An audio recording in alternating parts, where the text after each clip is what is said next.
ಕಿತ್ತೂರು ರಾಣಿಯ ಕಥೆಯುಂದ, ಕಿತ್ತೂರು ರಾಣಿಯ ಕಥೆಯುಂದ.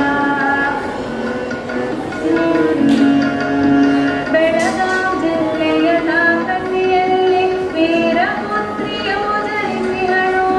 ಬೆಳಗಾಂ ಜಿಲ್ಲೆಯ ಕಾಕತಿಯಲ್ಲಿ ಧೂಳಪ್ಪ ದೇಸಾಯಿ ಪದ್ಮಾವತಿಯ ಕುಲಪುತ್ರಿಯೇ ಚೆನ್ನಮ್ಮ.